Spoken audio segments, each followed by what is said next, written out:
जिंदगी है कहाँ। तो स्टूडेंट डेफिनेट इंटीग्रेशन निश्चित समाकलन का लेक्चर 1 हम अपलोड कर चुके हैं और उसमें हमने आपको कुछ होमवर्क दिया था क्वेश्चन नंबर 7 से 13 तक, और उम्मीद करता हूं अधिकतर स्टूडेंट ने ये कर लिए होंगे। अगर नहीं करे हैं, कुछ क्वेश्चंस के कमेंट आपके आए हैं कि ये नहीं हो पा रहे हैं, तो हम फिर से आपको बताने की कोशिश करते हैं। इसको हम इसलिए, इन क्वेश्चंस को हम इसलिए फिर से बता रहे हैं स्टूडेंट, क्योंकि फिर से मीन्स की होमवर्क दिया था, सॉल्व नहीं करे थे लेक्चर 1 में, तो हम इसको सॉल्व करके भी बता देते हैं क्योंकि वेरी इंपॉर्टेंट है आपके डिप्लोमा सेमेस्टर एग्जाम के लिए। ठीक है स्टूडेंट, तो इसलिए क्वेश्चन नंबर 7 से शुरू करते हैं। तो मैथ्स गुरुजी एंड नोटियल चैनल पे आपका स्वागत है। मैं पिछले 10-11 सालों से एज ए मैथ्स लेक्चर विभिन्न संस्थानों में 11th, 12th and polytechnic students को मैथमेटिक्स पढ़ाते आ रहा हूं। तो चलिए लेक्चर शुरू करते हैं। तो क्वेश्चन नंबर 7 देखिए स्टूडेंट, इवेलुएट इंटीग्रेशन 0 से π/2 sin 3x into sin 2x dx। अब देखिए इसको कैसे करें, देखिए इसको करेंगे हम, ठीक है, इसको हम बहुत अच्छे से समझाने की कोशिश करेंगे। और क्वेश्चन नंबर 8, 9 और 10 इसमें से हम एक बताएंगे, तो दूसरा आप कर दो, फिर आप कर लेंगे, ठीक है। फिर इसके बाद 11, 12 और 13 इसमें भी हम एक बताएंगे, दो आप खुद कर लेंगे फिर, ठीक है ना, क्योंकि वेरी इंपॉर्टेंट है क्वेश्चन नंबर 11, 12 और 13। तो इसमें से एक बताएंगे और आप आसानी से फिर कर सकेंगे। अब देखिए स्टूडेंट, सबसे पहली बात करते हैं इस क्वेश्चन की, ठीक है। इसको हम थोड़ी देर मिटा देते हैं यहाँ पे, क्योंकि हम चाह रहे हैं कि इसका सॉल्यूशन हम यहाँ पे करें, ठीक है जी।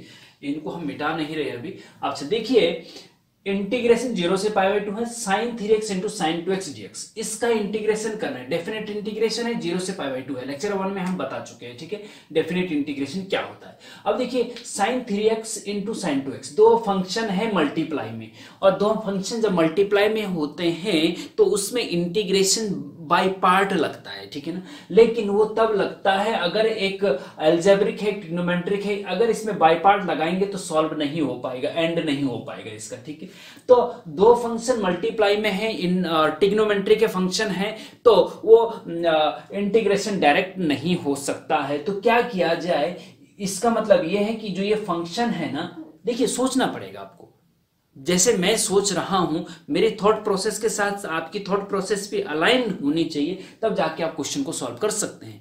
अब मैं क्यों सोच रहा हूं, क्योंकि मैंने प्रैक्टिस कर रखी है, इसलिए मैं सोच रहा हूं कि भाई इसको ये मल्टीप्लाई में है, इनका नहीं हो सकता है, तो इनको ऐसा करो कि एक एक फंक्शन अलग अलग हो जाए, बीच में प्लस माइनस का चिन्ह आ जाए, तो इंटीग्रेशन हो सकता है। क्योंकि दो फंक्शन मल्टीप्लाई में है और ट्रिग्नोमेट्री के दोनों, तो नहीं हो सकता है। तो क्या किया जाए, तो इनको सिंगल सिंगल फंक्शन में चेंज किया जाए। तो कैसे चेंज होंगे देखिएगा स्टूडेंट, कि इसके लिए फिर आपको ट्रिग्नोमेट्री का ज्ञान होना चाहिए। ट्रिग्नोमेट्री का ज्ञान क्या होना चाहिए कि ट्रिग्नोमेट्री, स्टूडेंट हमने ट्रिग्नोमेट्री के डिटेल लेक्चर आपको बताए हैं, बहुत अच्छी तरीके से बताए हैं।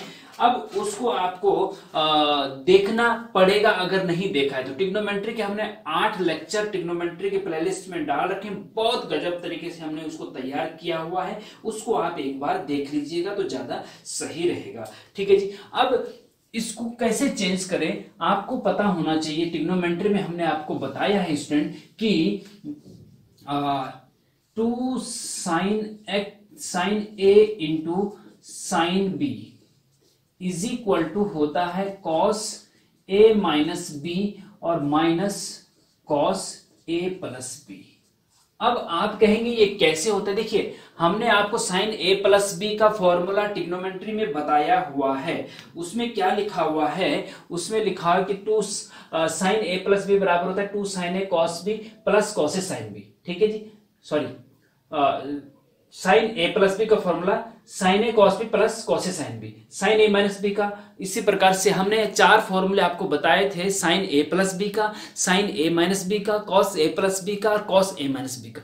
अगर ये फॉर्मूले आपको पता है तो सारे के सारे फॉर्मूले उसी से ड्राइव कर सकते हैं। हमको वो पता थे तो उससे हम ड्राइव कर सकते हैं। डायरेक्ट भी याद रखना है तो इनटू वाले फॉर्मूले को प्लस या माइनस में चेंज करना है, तो ये फॉर्मूले हैं। 2 sin a sin b का भी है, 2 sin a cos b का भी है, 2 cos a cos b का भी है, है ना। तो ये ट्रिग्नोमेट्री में आपको समझना होगा। यहाँ पे अगर ट्रिग्नोमेट्री के डिटेल अक्षर आपने नहीं पढ़े हैं तो उनको देख लीजिएगा, लेकिन यहाँ पे केवल इसको आपको याद रखना पड़ेगा, तभी आप इस क्वेश्चन को सॉल्व कर सकते हैं। 2 sin a sin b बराबर होता है cos a minus b minus cos a plus B.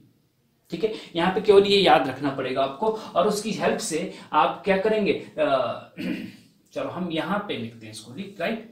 इसको जरा ऐसे करके इधर लिख देते हैं पहले। तो इसको, इनका आंसर हमने लिखे हुए थे, जिनके हो गए हैं बहुत अच्छी बात है। अब देखिएगा, ये ऐसा कर देते हैं। अब देखो, इज इक्वल टू इंटीग्रेशन 0 से π/2, राइट, ध्यान देंगे। अब इसमें क्या है, 2 sin a sin b का फॉर्मूला 2 आगे नहीं है, तो इसका मतलब हमें 2 अपनी तरफ से यहाँ पे लिखना पड़ेगा, और 2 अपनी तरफ से अगर लिख रहे हैं तो डिवाइड भी करना पड़ेगा। 2 से गुणा भी किया और भाग भी किया, ठीक है ना। तभी तो 2 sin a की जगह 3x है, b की जगह 2x है, तो 2 sin a sin b का फॉर्मूला तब लग सकता है ना। तो ये जो 2 बटे वाला है, क्योंकि कांस्टेंट है, वो इंटीग्रेशन के बाहर आ जाता है। कांस्टेंट हमेशा इंटीग्रेशन के बाहर ले सकते हैं, तो 1/2 तो बाहर आ गया।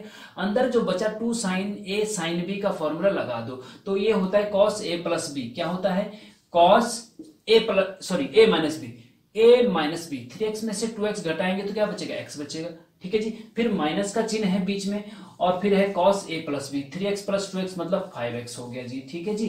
तो ये आ गया आपका, और dx लग गया। तो ये जो अंदर का 2 sin 3x sin 2x है, ये बदल गया cos x minus cos 5x में। अब दो फंक्शन मल्टीप्लाई में नहीं रहे, सिंगल अलग अलग हो गए, बीच में माइनस का चिन्ह आ गया, ठीक है जी। अब आप इनका इंटीग्रेशन कर सकते हैं।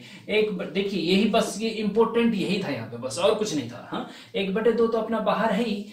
अब इसका और इसका इंटीग्रेशन कर दो। cos x का इंटीग्रेशन क्या होता है, sin x होता है, ठीक है जी। और डिफरेंशिएशन माइनस sin x होता है। इसमें जरा कंफ्यूज हो जाते हैं बच्चे। cos x का डिफरेंशिएशन माइनस sin x होता है, और cos x का इंटीग्रेशन sin x होता है, ठीक है। अच्छा, माइनस, अब cos 5x का sin 5x होता है, sin 5x होता है, लेकिन x का जो कोएफिशिएंट होता है वो बटे में भी आता है, याद रखेंगे इस चीज को। हाँ, और लिमिट लगा दीजिए 0 से π/2, ये देखिए, ठीक है। अब इसको सॉल्व कर लीजिए, अब आगे कोई दिक्कत होनी नहीं चाहिए। 1/2। अच्छा, एक बार अपर लिमिट मतलब जो फंक्शन आपका है अंदर, उसमें x की जगह π/2, तो ये हो जाएगा sin x की जगह पे π/2 माइनस sin x की जगह पे π/2, तो 5π/2 हो जाएगा, राइट। और अपॉन में 5 भी आएगा, एक तो ये हो गया जी, ठीक है जी। अच्छा, और उसके बाद बीच में माइनस का चिन्ह आता है, फिर लोअर लिमिट लगाते हैं। तो लोअर लिमिट मतलब x की जगह 0 रख देंगे, तो sin 0 माइनस sin x की जगह 0 रखेंगे, 5 × 0 0 ही होगा, है ना, और अपॉन 5, राइट। और इसको बंद कर दीजिए, ठीक है जी। ये हो गया upper limit minus lower limit. अब इसको सॉल्व कर लीजिए। अब 1/2 है, और ये sin π/2, sin 0 की वैल्यू 0 होती है, sin π/2 की वैल्यू 1 होती है, तो ये तो हो जाएगा आपका 1, ठीक है जी। माइनस, अब देखिए sin 5π/2 क्या होता है। अब अगर आपको ट्रिग्नोमेट्री के हमने बहुत अच्छे से बता रखा है, आपने ट्रिग्नोमेट्री की sin π/2 प्लस थीटा बराबर क्या होता है, sin pi minus theta, pi plus theta बराबर क्या होता है, उसमें आप उसको डिटेल देख लीजिए। लेकिन एक शॉर्ट तरीका मैं ये बता देना चाहूंगा आपको कि अगर आपने साइन का ग्राफ, लेक्चर 1 में भी मैंने आपको बताया था, साइन का ग्राफ अगर आपने समझ लिया, पढ़ लिया, देखो 0 π/2, 1 π/2, 2 π/2, 3 π/2, 3 π/2 और 4 π/2 यहाँ पे आ जाएगा ना। 4 π/2 मतलब 2π होता है, 4 π/2, उसके बाद 5 π/2, उसके बाद 6 π/2 मतलब 3π आ जाएगा, राइट। अब देखो साइन 5 π/2, तो यहाँ पे देखो 1 है, हाँ, तो इसका मतलब इसका मान क्या है, 1 है, और इसका मान 1 है, और 1/5 नीचे 5 है, बस ये हो गया जी। अच्छा, अब देखो साइन 0 को वैल्यू 0, 0 की वैल्यू सारा 0 हो जाएगा, तो कोई दिक्कत नहीं, ठीक है जी। अच्छा, अब देखिए 1/2 आपका है, अंदर क्या हो जाएगा, 5 कम 5 में से 1 गए, 4/5 आ जाएगा, राइट। 5 का मल्टीप्लाई यहाँ करो और 1 माइनस कर दो, 4/5 आ जाएगा। अच्छा, 2 से 4 कटेगा, 2 आएगा, तो 2/5 आपका आंसर आ जाएगा, ठीक है जी। तो इस प्रकार से इस क्वेश्चन को करेंगे, वेरी इंपॉर्टेंट है, ठीक है। अच्छा, अब हम चलते हैं फिर क्वेश्चन नंबर 8 पे। इसको जरा मिटा दें, देखो कि स्क्रीनशॉट ले लीजिए, वीडियो को पॉज करके हम मिटा दे रहे हैं, ठीक है जी। और देखिए स्टूडेंट, आपके लिए कितनी अच्छी फैसिलिटी है, हमारे टाइम में ये फैसिलिटी नहीं हुआ करती थी। जैसे हम हमारे गुरुजी बोर्ड पे मिटा देते थे तो उसके बाद कोई चांस नहीं रहता था कि फिर से अब कैसे होगा, क्योंकि गुरुजी के पास भी इतना टाइम नहीं रहता था कि फिर से इस क्वेश्चन को सॉल्व करें। तो और इसमें कितनी अच्छी फैसिलिटी के टक टक किया तो 10 सेकंड पीछे आगे फिर से आपको लिखा हुआ आ जाएगा, राइट। तो इसका फायदा उठाइए आप। अब देखिए नेक्स्ट क्वेश्चन, चलो इसको हम मिटा ही देते हैं, राइट, क्वेश्चन नंबर 7 को। अब चलते हैं जी हम अपना क्वेश्चन नंबर 8 पे। इसमें हम स्टूडेंट इस क्वेश्चन को बता दे रहे हैं, इन दो को आप करेंगे, ठीक है। अब देखिए ध्यान से देखना आप क्या क्या हो रहा है।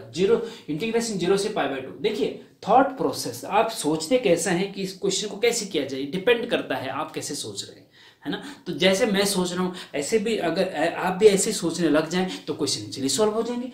अब देखिए साइन, और वो मैं ऐसे इसलिए सोच रहा हूं कि मैंने पढ़ा हुआ है बहुत डीपली से, मुझे पता है कि साइन की पावर जब 1 से ज्यादा होती है तो डायरेक्ट इंटीग्रेशन नहीं होता है, साइन स्क्वायर का भी नहीं होता है डायरेक्ट इंटीग्रेशन, और साइन की पावर 3 का भी नहीं होता, साइन की पावर 4 का भी नहीं होता, साइन एक्स का होता है। केवल साइन की पावर अगर 1 है, मतलब साइन एक्स है, तो उसका इंटीग्रेशन हो जाता है माइनस कॉस एक्स।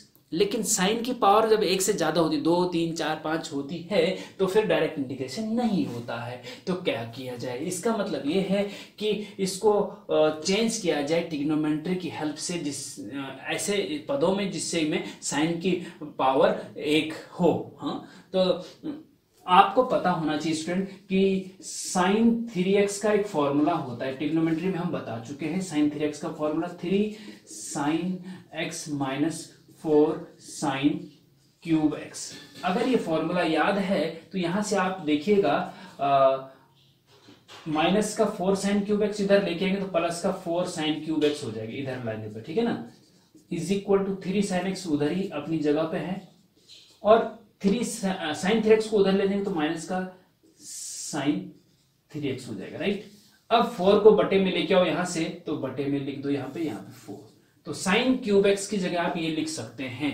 उससे क्या होगा कि साइन एक्स भी एक पावर का हो गया, साइन 3x भी एक पावर की हो गई। और जब साइन एक्स या साइन 3x कोई सा भी हो, एंगल कुछ भी हो, अगर पावर 1 है तो उसका इंटीग्रेशन हो सकता है, ठीक है जी। जरा समझने की, जो मैं बोल रहा हूं उस पर ध्यान दीजिए, जो मैं लिख रहा हूं उस पर ध्यान दीजिए, तभी आप अच्छे से समझ सकते हैं। जब आप ये वीडियो लेक्चर देख रहे हैं तो सारा का सारा, सारी आपकी जितनी भी इंद्रियां हैं कंसंट्रेट रखिए केवल वीडियो पे। आंखें भी वहीं रहनी चाहिए आपकी, कान भी वहीं रहने चाहिए आपके, और महसूस भी करिए, और दिमाग भी आपका पूरा कंसंट्रेट वहीं पे रहना चाहिए। तो 100% आपको समझ में आएगा। लेकिन ध्यान कहीं और है और देख रहे हैं आंखें यहीं पे तो नहीं समझ में आएगा, राइट। तो देखिएगा साइन 3x को आप ये लिख सकते हैं, ठीक है जी। अच्छा, इसको आप ऐसे भी लिख सकते हैं 1/4 और ब्रैकेट के अंदर 3 sine x minus sine 3x, right, और यहां पे dx लगा दिया, ठीक है जी। अच्छा, अब देखिएगा कि 1/4 कांस्टेंट है, ये बाहर आ जाएगा इंटीग्रेशन से 0 से पाई, और अंदर बचेगा आपका 3 sine x minus sine 3x, right, और ये dx हो गया जी। अच्छा, अब आगे देखिए, देखो मेन यही था यहाँ पे कि इसको ऐसे चेंज करना था जिसका इंटीग्रेशन संभव है। अब साइन 3x का भी पता है आपको, साइन x का भी पता है, तो 1/4 बाहर रहेगा और ब्रैकेट लगा दीजिए, और 3 तो कांस्टेंट है वो अपनी जगह पे रहेगा। साइन x का इंटीग्रेशन cos x होता है, ठीक है जी, माइनस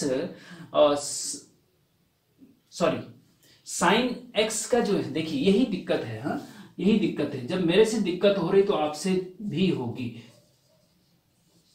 साइन x का डिफरेंशिएशन जो होता है ना वो cos x होता है, और साइन x का जो इंटीग्रेशन होता है वो माइनस cos x होता है, ये ध्यान रखेंगे आप, ठीक है। तो यहाँ पे साइन x का इंटीग्रेशन माइनस cos x होता है, तो माइनस यहाँ पे 3 तो अपने अपनी जगह पे था, कांस्टेंट था। साइन एक्स का माइनस कॉस एक्स, तो माइनस यहाँ पे लिख दे, minus cos x, minus 3 cos x हो गया, ठीक है जी। और ये माइनस ऑलरेडी यहाँ पे है, साइन 3x का माइनस कॉस 3x, और माइनस एक ऑलरेडी है, तो minus minus plus cos 3x बटे x का कोफिशिएंट बटे में आता है, ध्यान देंगे इस चीज को, हाँ। और लिमिट लगा दिए 0 से पाई, बस।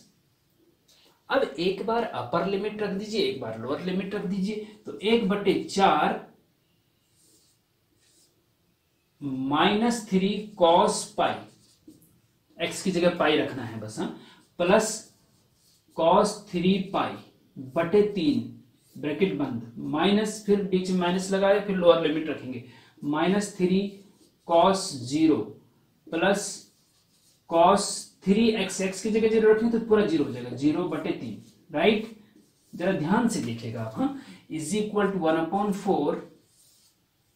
अब देखो साइन पाई की वैल्यू क्या होती है, कॉस 3 पाई की वैल्यू। इसके लिए भी मैं आपको ये बता दे रहा हूं, देखिए स्टूडेंट, ग्राफ से आप ट्रिग्नोमेट्री अगर आपने नहीं भी पढ़ी है तब भी इससे काम चल सकता है आपका, कि इस टाइप से इसका ग्राफ होता है, ठीक है जी। ये तो 0 होता है, ये 1 π/2, फिर इसके ठीक ऊपर 2 π/2, 2 π/2 का मतलब पाई होता है, फिर यहाँ पे 3 π/2, यहाँ पे 4 π/2 मतलब 2 पाई, यहाँ पे 5 π/2, यहाँ पे 6 π/2 मतलब 3 पाई, और यहाँ पे 7 π/2, ठीक है जी। अब देखो किसका मान चाहिए आपको, सारे के सारे आपको मिल जाएंगे। कॉस पाई, देखिए पाई, हाँ, कॉस का ग्राफ 1 से शुरू होता है, साइन का ग्राफ 0 से है, देख लीजिएगा, हाँ। मैं वीडियो को पीछे करके आप साइन एक्स का ग्राफ देख सकते हैं, इसमें अंतर है, हाँ। अब देखिए कॉस पाई, पाई पे देखिए ग्राफ कहाँ है, -1 पे, यहाँ नीचे -1 तक जाता है, ऊपर +1 तक जाता है, तो पाई पे ग्राफ -1 पे है, तो इसका मतलब कॉस पाई की वैल्यू -1 होगी। और जब कॉस पाई की वैल्यू -1 होगी तो -1 × -3 प्लस का 3 हो जाएगा, ठीक है जी, प्लस का 3 हो जाएगा ब्रैकेट के अंदर, राइट। अच्छा, cos 3 पाई देखिए, cos 3 पाई भी यहाँ पे देखिए -1 है, cos 3 पाई भी नीचे ग्राफ -1 पे है, तो यहाँ पे क्या हो जाएगा -1, तो ये हो जाएगा -1/3, 3 में है ही, ठीक है जी, कोई दिक्कत नहीं। माइनस, फिर यहाँ पे दूसरे ब्रैकेट में cos 0 की वैल्यू 1 होती है, देखो cos 0 की वैल्यू 1 होती है, देखिए, तो 1 और -3 माइनस का 3 हो जाएगा, और ये प्लस का cos 0 की वैल्यू 1/3 हो जाएगा, ठीक है जी। अच्छा, इसको सिंप्लीफाई कर लीजिए आप जरा, मैं इसको यहाँ पे लिख दे रहा हूँ, ठीक है, यहाँ पे जगह नहीं बची है तो यहाँ पे लिख देते हैं। अच्छा, अब देखिए 1/4 अपनी जगह पे ध्यान देंगे, हाँ, मैं पूरा सॉल्व करके दे रहा हूँ इसको, 3 × 9 में से 1 गए, 8/3 हो गया जी, हाँ। और ये तो एक ब्रैकेट में माइनस, फिर दूसरे ब्रैकेट में 3 × 9 माइनस का 9 है, देखिए यहाँ पे देखिए अंतर क्या है, हाँ, 3 × 9 प्लस का 9, 9 में से 1 गए 8, 8/3 बचेगा, ठीक है। यहाँ पे 3 × 9 माइनस का 9 प्लस 1, माइनस का 9 प्लस 1, तो माइनस का 8/3 बचेगा, माइनस का 8/3 बचेगा जी, ठीक है जी। अच्छा, और 1/4 बाहर है, 8/3, और जब ब्रैकेट खोलेंगे तो माइनस माइनस प्लस हो जाएगा, 8/3, ठीक है जी। अच्छा, 1/4 ब्रैकेट के अंदर जब हर बराबर होते हैं तो ऊपर के नंबर जुड़ जाते हैं, 8 8 16, 16/3 हो जाएगा, और 4 से 16, 4 चौको 16, तो 4/3 आपका आंसर हो जाएगा। इस प्रकार से आप इसको समझने की कोशिश करेंगे स्टूडेंट, राइट। तो ये क्वेश्चन ऐसा होगा। अब बात आती है क्वेश्चन नंबर 9 की, कि cos की पावर 3x है, ये तो हो गया जी, इसको हम मिटा देते हैं, और ये सब मिटा देते हैं। अब आप ये देखिएगा कि इसको कैसे सॉल्व करना है cos 3x का। तो cos की पावर 3x है ना, तो आपको cos 3x का फॉर्मूला याद अगर है तो उसी, जैसे कि sin 3x का फॉर्मूला अभी मैंने आपको बताया था कि 3 sin x - 4 sin cube x, ऐसे ही cos 3x का फॉर्मूला होता है 4 cos cube x - 3 cos x, ठीक है जी। जैसे कि sin 3x का फॉर्मूला क्या था, sin 3x का था 3 sin x - 4 sin cube x, और यहाँ पे cos 3x का 4 cos cube x - 3 cos x।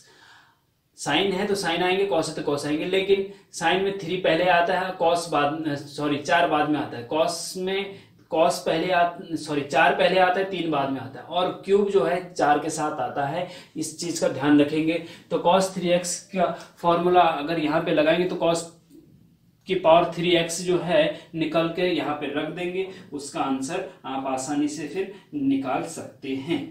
ठीक है जी, तो इसको आप इस टाइप से करेंगे। और बचा आपकी साइन की पावर 4x, तो इसको आप ऐसा कर सकते हैं कि साइन की पावर 4x को साइन स्क्वायर एक्स का होल स्क्वायर लिख सकते हैं जी। ठीक है जी, और साइन स्क्वायर एक्स को आप cos 2x का फॉर्मूला होता है 1 - 2 साइन स्क्वायर एक्स, इसकी हेल्प से ये आप निकाल सकते हैं।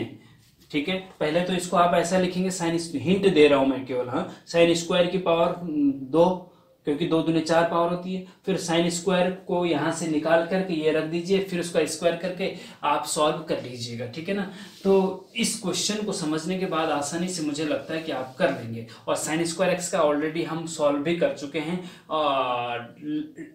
डेफिनेट इंटीग्रेशन के लेक्चर 1 में, राइट। तो उसकी हेल्प से आप करेंगे। अब चलते हैं क्वेश्चन नंबर 11 पे। इन सबको हम मिटा दे रहे हैं यहाँ पे। ठीक है जी, हाँ, कोई दिक्कत है तो बता दीजिए भाई कमेंट में। हाँ, अच्छा, अब देखिए बहुत इंपॉर्टेंट है क्वेश्चन नंबर 11, 12 और 13 जो था। हाँ, 13 कौन सा था, हम उसको भी नोट कर दे रहे हैं। 13 था जी आपका 1 - cos 2x। क्या था 13वां क्वेश्चन जो था, यहाँ पे लिख दे रहे हैं। 13वां question 1 - cos 2x under root के अंदर था, और इंटीग्रेशन जो था वो था आपका 0 से π/2, 0 से π/2, और इसका आंसर √2 आना चाहिए भैया। हाँ, तो इसका आंसर √2 आना चाहिए। कैसे करेंगे ये एक हम बता दे रहे हैं 11 वाला, और 12 और 13 आप उसकी हेल्प से कर सकेंगे फिर। ठीक है जी, अब देखिएगा क्वेश्चन नंबर 11 को कैसे करेंगे सॉल्यूशन। देखिएगा इसका इंटीग्रेशन 0 से π/4 है, और रूट के अंदर आपका 1 + sin 2x है। ठीक है जी, अब देखिए रूट के अंदर अगर ट्रिग्नोमेट्रिक फंक्शन कोई अगर है तो उसका डायरेक्ट इंटीग्रेशन नहीं हो सकता है। तो कहने का तात्पर्य यहाँ पे ये है कि पहले हमें रूट हटाना है किसी तरीके से। रूट हट जाएगा तो इंटीग्रेशन हमारा सरल हो जाएगा। अब रूट कैसे हटेगा, ये जो अंडर रूट लगा हुआ है ये कैसे हटेगा, ये तब हटेगा अगर अंदर होल स्क्वायर हो जाए, तो स्क्वायर से रूट हट जाता है। ये पता है आपको, पता है, वेरी गुड। तो अब देखिए हम यहां पे कुछ करने जा रहे हैं, ध्यान देंगे, बहुत इंपॉर्टेंट है भैया। हाँ, और देखिए इसमें हम नीचे टाइम स्ट्रीमिंग भी कर दे रहे हैं। हाँ, टाइम स्ट्रीमिंग से तात्पर्य यह है कि जो क्वेश्चन जितने टाइम पे स्टार्ट हो रहा है, 22:40 पे अगर ये क्वेश्चन शुरू हो रहा है तो नीचे 22:40 के खुद जो टाइम दे रखा होगा उस पर टच करेंगे तो सीधे डायरेक्ट ये क्वेश्चन शुरू हो जाएगा। जो क्वेश्चन आप देखना चाहते हैं वो क्वेश्चन शुरू हो जाएगा। ठीक है जी, पूरा वीडियो लेक्चर देखने की जरूरत भी नहीं पड़ेगी। अगर वैसे तो मैं सलाह यही दूंगा कि आप सीक्वेंस से देखिए, पूरा वीडियो लेक्चर बिना स्किप किए देखिए तो ज़्यादा मज़ा आएगा, ज़्यादा अच्छे से समझ में आएगा। लेकिन अगर कोई स्टूडेंट ऐसे भी हैं कि जिनको समझ में आ रहा है जल्दी, तो उनको आगे जाना भी जरूरी है, कोई दिक्कत नहीं, वो आगे कट करके आगे चले जाइए अगले स्टेप पे। लेकिन केवल टाइम बचाने के चक्कर में आगे नहीं जाना है। अगर समझ में आ रहा है बिल्कुल 100%, तब आगे जाओ, तब आप टक टक कर कि आगे अगले क्वेश्चन में चले जाओ। ठीक है, लेकिन नहीं समझ में आ रहा तो अच्छे से टाइम दीजिए, बहुत अच्छे से सीरियस तरीके से टाइम दीजिए, तभी आप जिंदगी में और मैथ्स में सफल हो सकते हैं। अच्छा, अब देखिएगा हमें रूट हटाना है तो इसका मतलब अंदर हमें कुछ होल स्क्वायर का कुछ कंडीशन बनानी होगी। देखिएगा इसमें आपको पता है कि 1 की जगह पे आप लिख सकते हैं sin² x + cos² x। ठीक है, क्योंकि sin² x + cos² x = 1 होता है ना, ट्रिग्नोमेट्री में बता चुके हैं। ठीक है, इसीलिए मैं बता रहा हूं कि भाई ट्रिग्नोमेट्री के डिटेल लेक्चर का डिस्क्रिप्शन में हम लिंक दे देंगे, उनको भी देख लीजिएगा। आई बटन में भी लिंक दे देंगे, उनको देख लीजिएगा। ट्रिग्नोमेट्री के लेक्चर सारे देख लो आप, अगर आपने नहीं देखे, अगर आपको दिक्कत आ रही है ट्रिग्नोमेट्री यूज करने में। 1 की जगह आप sin² x + cos² x रख सकते हैं, प्लस cos 2x का फॉर्मूला आता है 2 cos x sin x, sin 2x का 2 sin x cos x, 2 sin x into cos x। ठीक है जी। और यहाँ बाहर dx है, 1 की जगह ये रख दिया, और sin 2x का formula 2 sin x cos x होता है, ठीक है। अब आप देखेंगे ये हमने क्यों किया, अभी आपको पता चल जाएगा। रूट के अंदर a square plus b square plus 2ab, हाँ, a square plus b square plus 2ab, अगर ये a है ये b है तो a square plus b square plus 2ab किसका फॉर्मूला होता है, a प्लस बी के होल स्क्वायर का, a प्लस बी के होल स्क्वायर का फॉर्मूला होता है। कहने का मतलब ये है, इसको आप लिख सकते हैं sin x plus cos x का होल स्क्वायर, क्योंकि होल स्क्वायर खोलेंगे तो a square plus b square plus 2ab यही आएगा, तो इस पूरे को आप ऐसा लिख सकते हैं। अब देखो इस पूरे का होल स्क्वायर आया है और होल स्क्वायर से रूट हट जाता है, ये आपको पता होना चाहिए जी, ठीक है जी। अच्छा, तो क्या हो गया यहाँ पे, पाई बाई 4 स्क्वायर से रूट हट गया, अंदर बचा हमारा sine x plus cos x, dx भी लगा दीजिए यहाँ पे, क्योंकि विद रिस्पेक्ट टू x तभी तो पता चलेगा किसके रिस्पेक्ट में इंटीग्रेशन हो रहा है, dx का मतलब x के रिस्पेक्ट में इंटीग्रेशन हो रहा है। तो रूट हट गया, हमारा उद्देश्य क्या था, पहले रूट हटाना।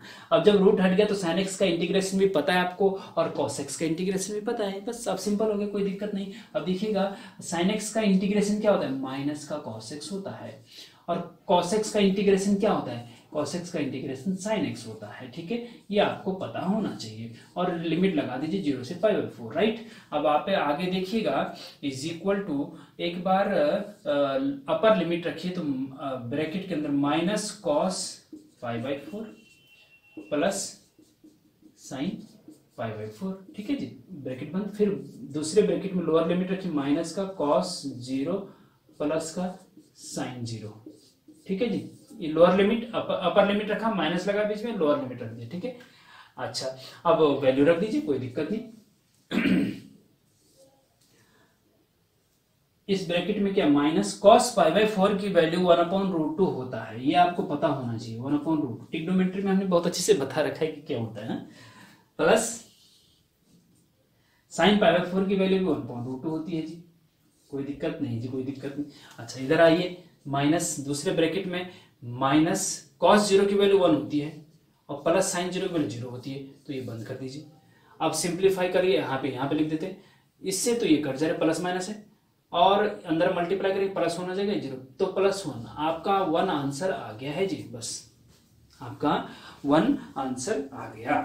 तो इस प्रकार से इसको करेंगे स्टूडेंट, ठीक है। इसी प्रकार से आप क्वेश्चन नंबर 12 और 13 भी करेंगे। यहाँ पे भी वही 1 की जगह पे ये रखेंगे और sin 2x की जगह ये रखेंगे, लेकिन माइनस का चिन्ह है बीच में, तो a माइनस बी का whole square, a minus b, यहाँ पे माइनस आएगा, बस होल स्क्वायर स्क्वायर रूट यहाँ माइनस आएगा, बस, और सारा इंटीग्रेशन उसी प्रकार से करना है। इस यहाँ पे देखिएगा cos 1 minus cos 2x, very important. देखिए cos 2x के आपको 3 फॉर्मूले होते हैं, एक होता है cos square x minus sin square x, एक होता है 1 माइनस 2 sin स्क्वायर x, एक होता है 2 cos स्क्वायर x माइनस 1। तो यहाँ पे 1 माइनस 2 sin स्क्वायर x का फॉर्मूला लगाएंगे आप, cos 2x की जगह आप क्या रखेंगे, 1 माइनस 2 sin स्क्वायर, क्यों, क्योंकि 1 से 1 कट जाएगा तो 2 sin स्क्वायर x बचेगा, और रूट से स्क्वायर हट जाता है, तो इस प्रकार से आप इसको कर सकते हैं। बहुत इंपॉर्टेंट है, वेरी इंपॉर्टेंट है भैया, हाँ, कर लीजिएगा। कोई दिक्कत आई तो पूछ लीजिएगा, वैसे हो जाना चाहिए, हाँ? हिंट मैंने दे दी तो हो जाना चाहिए, ठीक है जी। तो इस प्रकार से ये क्वेश्चन हो गए स्टूडेंट। अब चलते हैं नेक्स्ट क्वेश्चन पे, क्वेश्चन नंबर 14। हाँ, एक दो क्वेश्चन इसके और हैं। देखिए हम आप लोगों को सीरियल से बता रहे हैं, थोड़ा लेवल बढ़ा बढ़ा के बता रहे हैं स्टूडेंट, आप घबराइएगा नहीं। स्टार्टिंग से अगर आप देख रहे हैं तो कोई दिक्कत नहीं होनी चाहिए।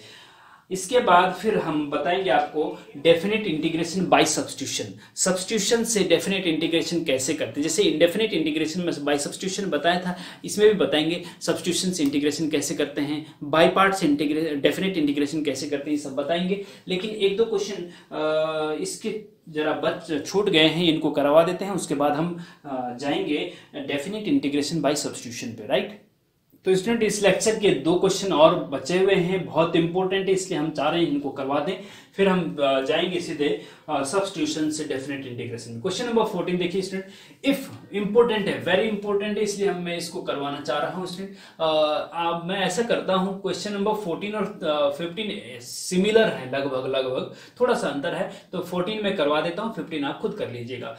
इफ इंटीग्रेशन 0 से 1 3x² + 2x + k dx = 0 find के, मतलब आपको इस फंक्शन का इंटीग्रेशन करना है 0 से 1 तक है, और इसका फंक्शन का इंटीग्रेशन सॉल्व करके दे रखा है कि इसका इंटीग्रेशन 0 है। तो बताइए k की वैल्यू क्या होगी।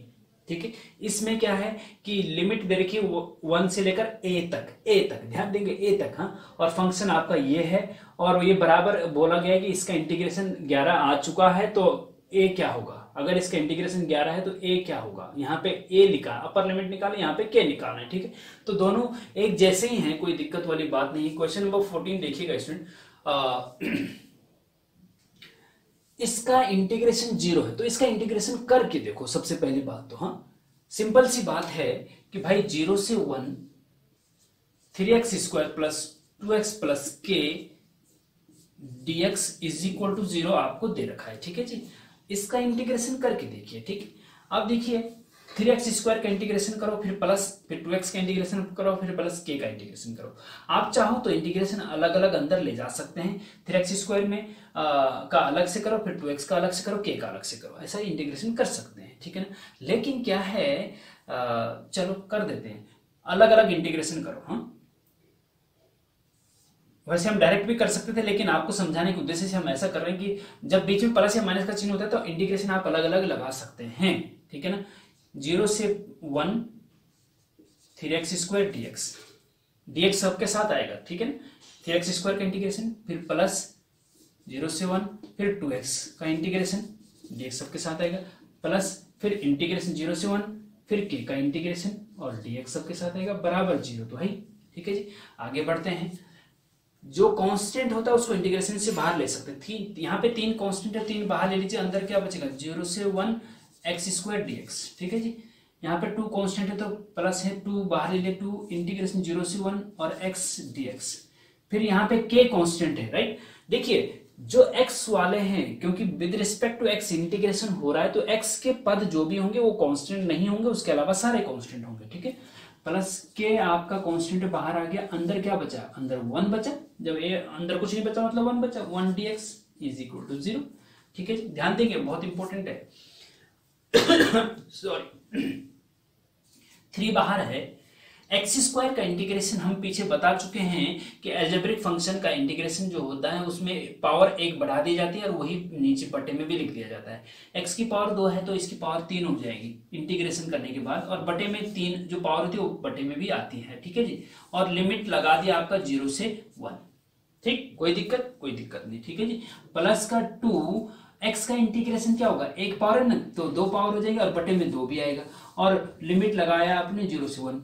कोई दिक्कत नहीं जी। अच्छा, यहाँ लिमिट लगाना भूल गए, 0 to 1। हाँ, प्लस के आपका बाहर है, 1 का इंटीग्रेशन x होता है कांस्टेंट। हाँ, ध्यान देंगे 1 का इंटीग्रेशन x होता है, क्योंकि x का डिफरेंशिएशन 1 होता है, इसलिए 1 का इंटीग्रेशन x होता है। और लिमिट लगा दीजिए आप 0 से 1, और बराबर 0 तो आ ही रखा है यहाँ पे। ठीक है जी, अब यहाँ लिमिट लगा देंगे तो हमें क्या मिलेगा, देखिएगा। हाँ, जरा ध्यान से देखिएगा, बहुत इंपॉर्टेंट है भाई। हाँ, अच्छा, अब देखिए यहाँ पे क्या है, 3 कांस्टेंट है। ब्रैकेट के अंदर भी अगर लिमिट के अंदर 3 होता है ना कांस्टेंट, तो उसको बाहर ले जा सकते हैं। 3 को बाहर ले जाएंगे तो 3 से 3 कट जाएगा, क्योंकि बटे में है ना, तो 3/3, 3 से 3 कट जाएगा, अंदर बचेगा x³। हाँ, x³, और लिमिट है 0 से 1। ठीक है जी, यहाँ पे भी 2 से 2 कट जाएगा। ठीक है ना, 2 बाहर लेंगे तो x² बचेगा अंदर, और लिमिट लगा दी आपकी 0 से 1। ठीक है, और प्लस के, और लिमिट लगा दिया आपकी x में 0 से 1 बराबर 0 तो है, राइट।